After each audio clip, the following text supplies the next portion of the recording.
You just realized your business needed to hire someone yesterday. How can you find amazing candidates fast? Easy. Just use Indeed. Stop struggling to get your job post seen on other job sites. With Indeed sponsored jobs, your post jumps to the top of the page for your relevant candidates, so you can reach the people you want faster. According to Indeed data, sponsored jobs posted directly on Indeed have 45% more applications than non-sponsored jobs. Don't wait any longer. Speed up your hiring right now with Indeed. And listeners of this show will get a $75 sponsored job credit to get your jobs more visibility at Indeed.com/ARTS. Just go to Indeed.com/ARTS right now and support our show by saying you heard about Indeed on this podcast. Terms and conditions apply. Hiring? Indeed is all you need. Los momentos en familia son más agradables disfrutando de un desayuno con unos deliciosos huevos, especialmente cuando son de Eggland Best.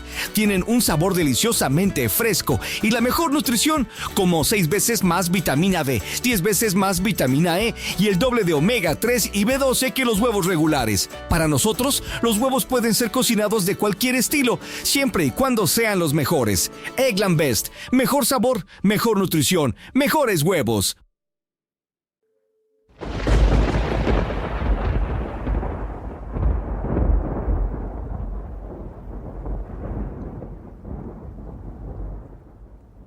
Bienvenidos un día más a Trazos de Tinta. Este es el capítulo número 6 de la tercera temporada. Ha habido una evolución tremenda y antes de empezar nada, quiero dar las gracias. Gracias a todo el mundo que me está contactando por las redes sociales, por correo, por la newsletter. Que no pensaba que iba a llegar a este nivel, la verdad es que ha crecido de una forma exponencial. Y sobre todo por los últimos comentarios del capítulo anterior, en el cual se dio las gracias por la parte de ASMR, que visto lo visto que gusta, pues lo repetiremos hoy. En el capítulo de hoy vamos a hablar acerca de las metáforas sensoriales avanzadas, cómo pasar del olor al movimiento, con tal de que el poema camine solo. Es una cosa que ya vimos en una de las publicaciones del post, del blog, y quiero entrar un poquito con ello para expresaros cómo lo hago yo, para que podáis reutilizarlo y que podáis ver la potencia que tiene algo como esto. Bueno, vamos a ello. Pues bien, hoy quiero que una imagen no se quede como un perfume sobre el papel, sino que se mueva. Quiero que aquello que nombras con la nariz encuentre un gesto en las manos, una fricción en la piel, un peso en los pasos, y termine haciendo algo delante del lector. Si en el capítulo anterior ordenábamos el libro para que respirara, hoy vamos a afinar el motor. Este motor que empuja cada poema hacia adelante. La metáfora sensorial que arranca en el olor y llega al movimiento. Esto no pretende ser un curso de retórica ni una clase de teoría pesada, es práctica. Práctica con oído. Yo hablo como escribo. Por ejemplo, desde la cocina con la ventana con un poco abierta para que pase el aire.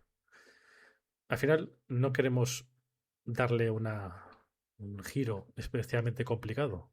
Solamente queremos ver exactamente hasta dónde podemos llegar. Empiezo con esto entonces con una confesión sencilla. Cuando digo yo, por ejemplo, que huele a café, mi cabeza recibe un pequeño latido. Pero si me quedo ahí, el verso no avanza. Perfuma, sí, conmueve un poco, quizá, pero no camina. Lo que hace caminar, en realidad, lo que hace caminar la frase es la continuidad corporal. Pasamos del olor al tacto, a la temperatura, de ahí pasamos a un verbo activo, al objeto o al lugar, y de ahí a un ritmo de lectura. Repítelo en silencio, mientras caminas por tu casa. Olor, tacto, verbo, objeto, ritmo. Como si fuese una cadena de 5 eslabones.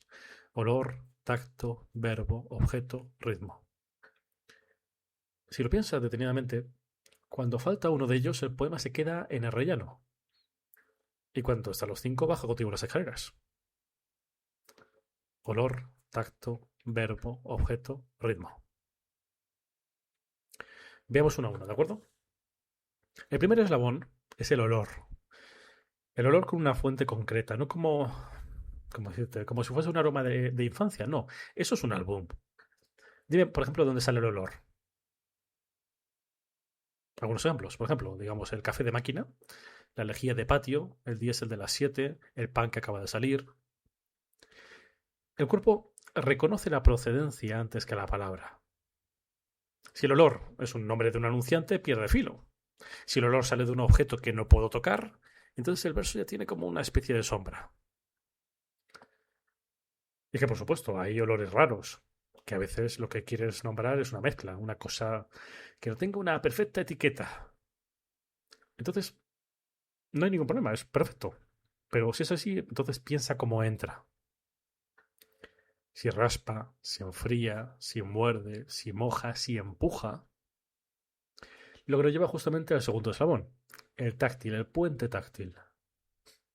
Y es que la temperatura y la textura son las piernas de una metáfora.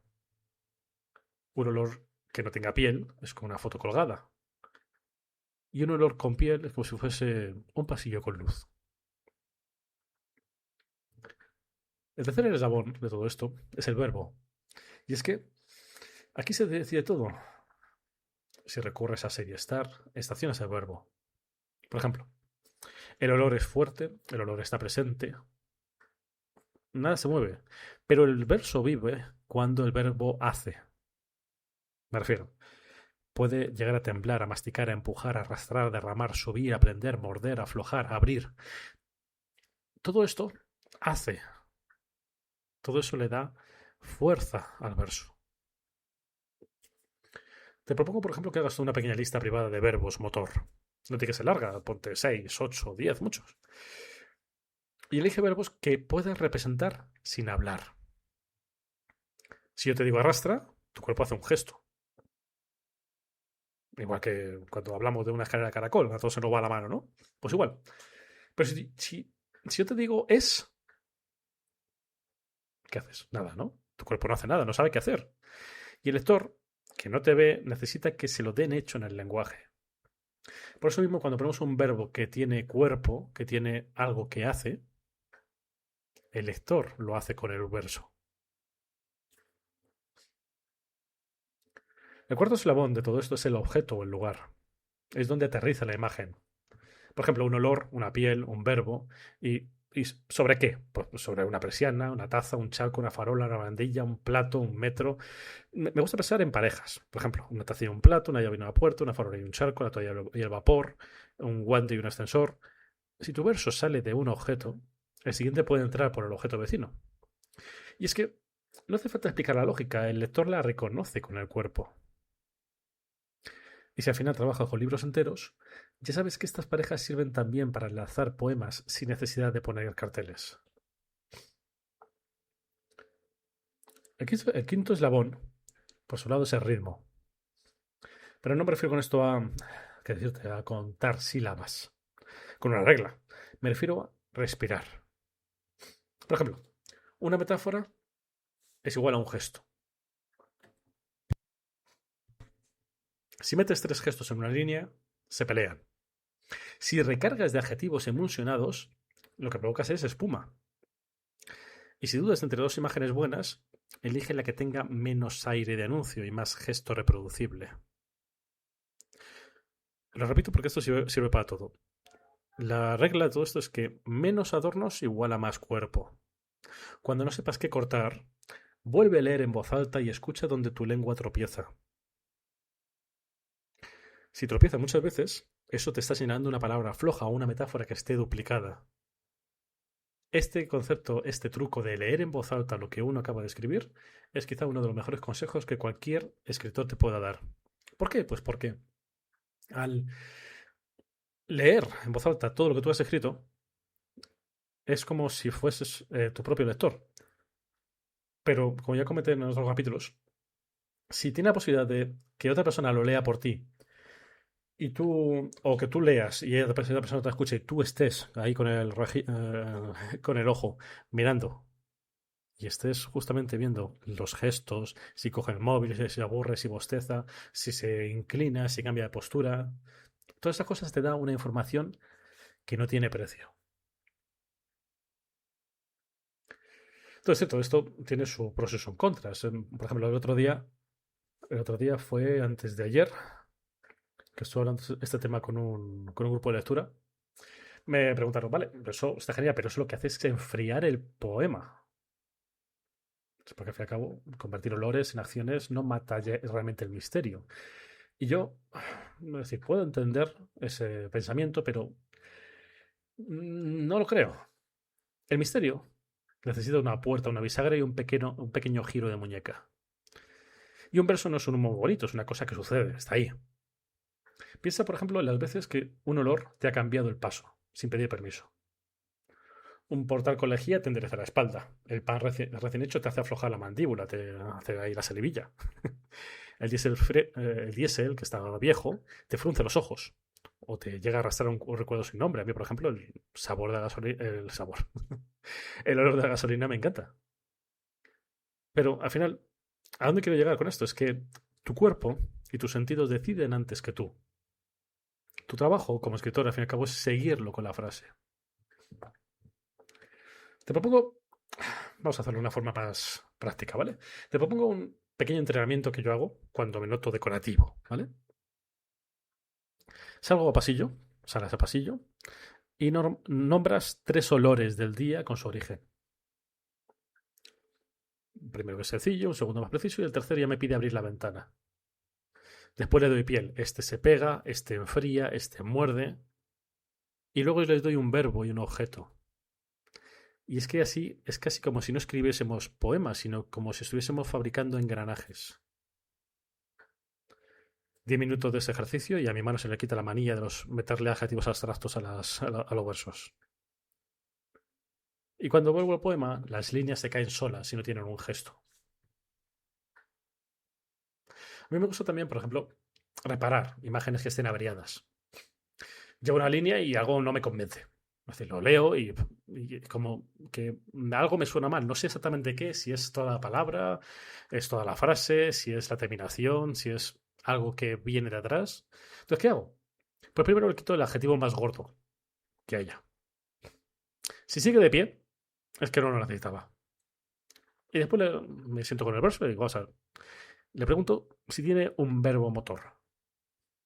Que le dé movimiento, que le dé fuerza. Si no tiene, se lo doy. Y compruebo si el tono aguanta.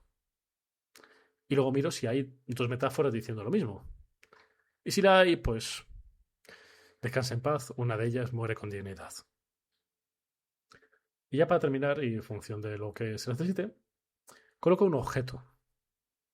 Se estaba flotando, aplicando de esta manera 4 tornillos que, salvo ciertos versos que podrían estar directamente condenados a quedarse en un cajón.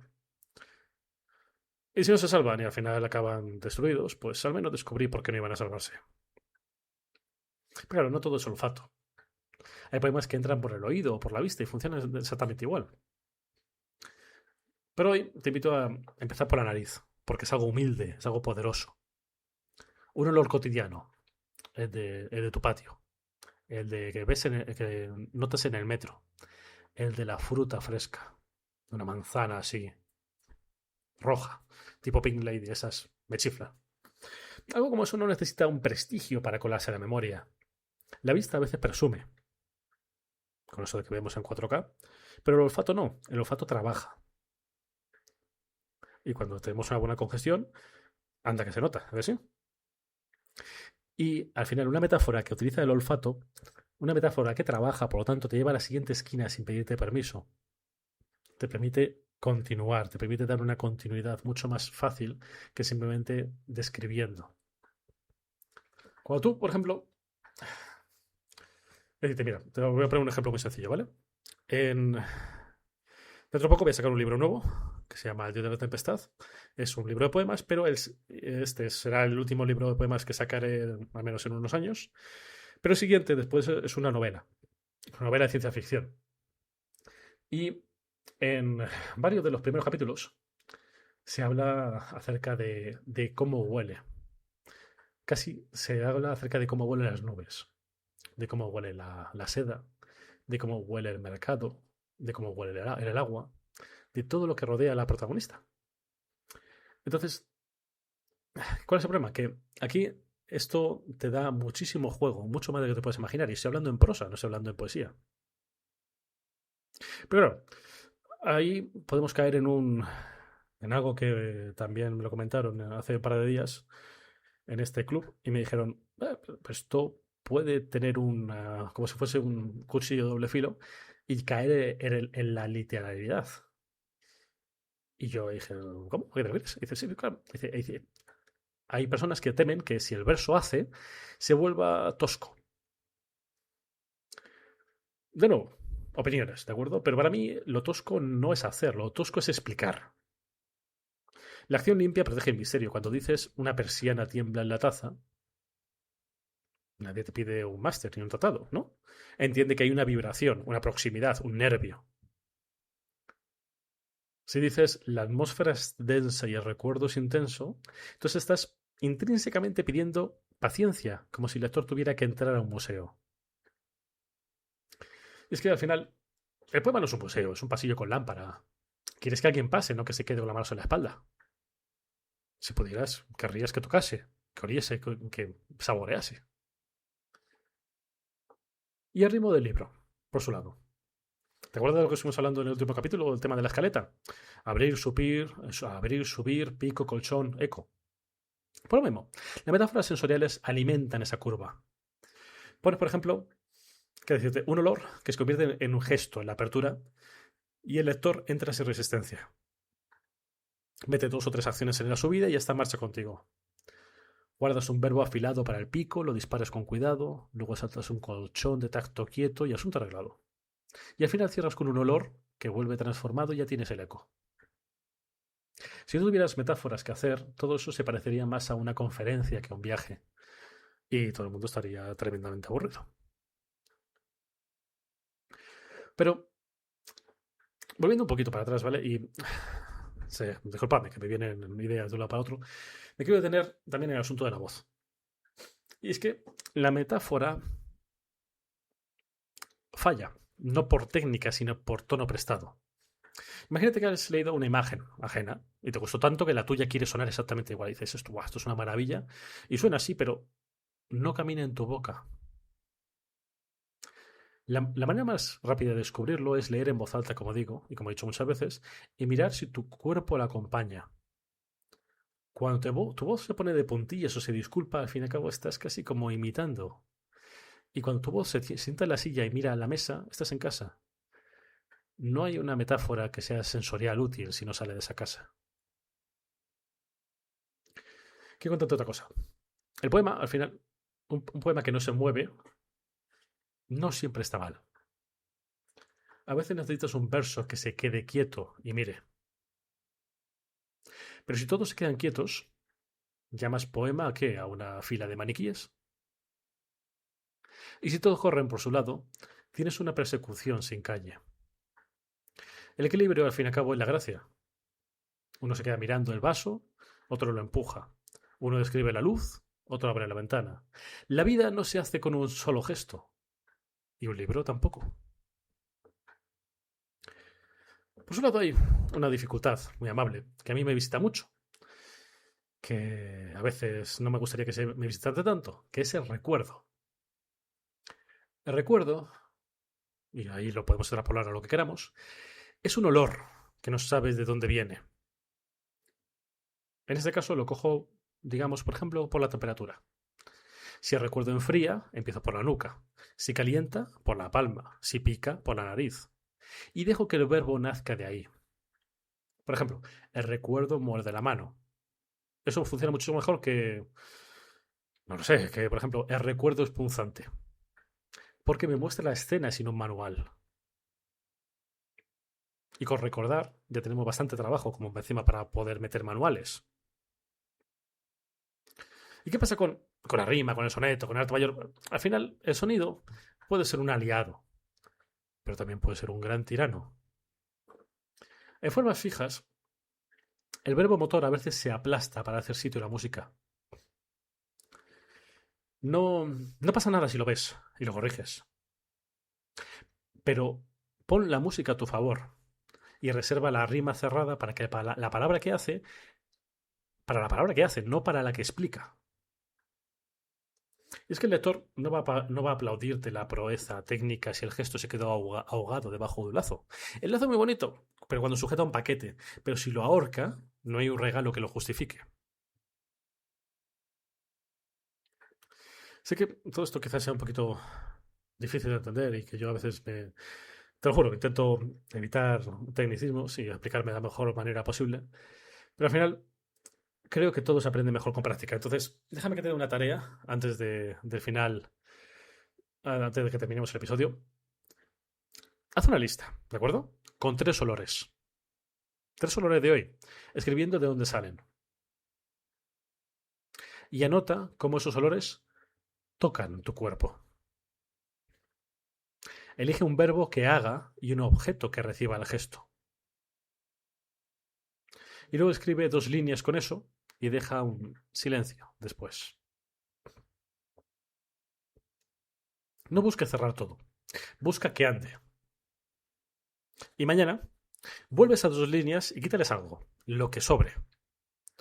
Y no lo adornes por culpa de pensar que no es suficientemente bueno. Al final, el lector es como... Imagínate, como cuando tú ibas a la panadería cuando eras pequeño. Tú quieres el pan calentito. Esto es como decía Leo Harlem de empezar a comérselo y cuando llegas al acceso tienes que darte la vuelta porque ya te lo has cepillado. Tú quieres el pan caliente. No, no quieres un folleto, no quieres un catálogo. Quieres tenerlo en tus manos. Así que espero que esto se sirva al menos para darle un poquito de práctica a toda esta teoría que hemos visto, aunque creo que es bastante sencilla y es muy propia. Yo te lo puedo explicar en base a lo que yo hago, pero luego al final tus gustos, tus sentimientos, tu forma de expresar tu tacto, tu olfato, todo ello es propio tuyo. Entonces eso lo tienes que averiguar tú solo. Pero antes, y como dije al principio, vamos a terminar el capítulo de hoy con un poema. Un poema en ASMR. Lo repito así porque el capítulo anterior, la verdad es que ha gustado mucho. También un vídeo corto que hice hablando del ASMR, el ASMR lírico, también gustó muchísimo. Y bueno, yo aquí estoy para escuchar. Y puedo hablar de 1000 millones de cosas, pero al final, si hay algo que me gusta más, pues yo me adapto. Este texto está hecho para escuchar con calma, con palabras que rozan más que golpean, con un movimiento pequeño que se queda un momento en el aire. Te pido que, si puedes, escuches esto con auriculares. Yo tengo uno de estos de cancelación de sonido que es una maravilla. Pues igual, pero te prometo que no habrá susto, ni trucos, ni música. Simplemente voy a ser yo hablando. Va a ser solamente una cocina que se enciende despacio, unas manos que hacen lo justo y un olor que se pone de pie.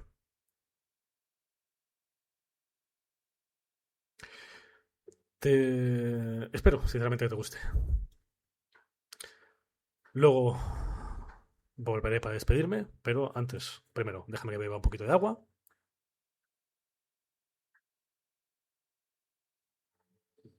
Perfecto.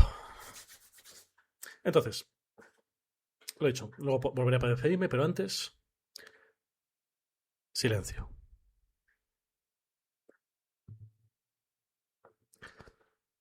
No enciendas todavía la tostadora. Deja que el pan descanse con su cara tibia sobre la tabla. La tabla guarda cuchillos que ya no muerden y migas que aprendieron tu nombre.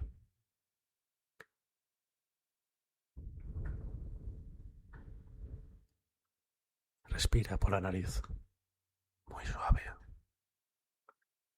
Si el aire trae patio, guarda ese patio en la lengua. Si trae sueño, no lo despiertes aún. Es que hay panes que solo se levantan cuando los tocas con paciencia. Apoya palma, sin peso. La corteza cede 1 milímetro. Como quien deja pasar a alguien en una puerta estrecha. Y es que tu mano Aprende del mapa del desayuno. Ahora sí. Baja la palanca. El metal sube un calor doméstico. No de incendio, no de horno viejo, sino de un abrazo corto. Y la cocina se estira como un gato que no conoce la casa. Escucha el primer chasquido. No es música, es aviso. La rebanada respira dentro y fuera, y te regala un silbido que a nadie le falta. No lo llames nostalgia, llámalo buen día. Abre la ventana lo justo, que entre una cuchara de aire, no una tormenta. Y el mundo, ahí fuera, empuja como siempre. Pero aquí, de momento, manda el pan.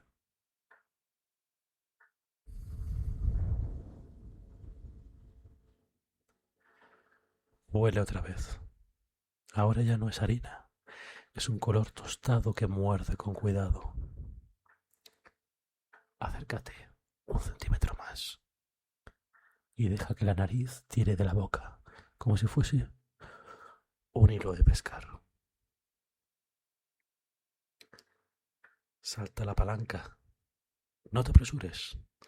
La tostada tiembla levemente cuando la llevas al plato. Y el plato recibe como quien guarda una carta. Unta despacio. La mantequilla corre detrás del calor y abre pequeños círculos amarillos. El cuchillo arrastra sin hacer daño. Hay geografía en la miga. Hay coloinas que no sabías. Sopla apenas. La primera esquina enseña vapor. Acércala a la boca, sin tocar todavía. Y deja que el color avance y te mueva los dientes como quien llama a la puerta. Muerde. Firma con los incisivos tu nombre de hoy, ese que nadie ve. Y el pan cruje y la mañana se sienta contigo. No limpies aún los dedos. Llévate a la nariz lo que quedó. Te guía hasta el grifo. Te lleva de vuelta a la mesa. Te saca al pasillo cuando cierras y un olor buen puesto camina sin zapatos. Y ahora, deja las migas en la tabla. Mañana será mapa otra vez, y la cocina que todo aprende sabrá por dónde empezar. Y ahora, cierra la ventana con cuidado. Y es que el mundo puede esperar un minuto más. El pan, no.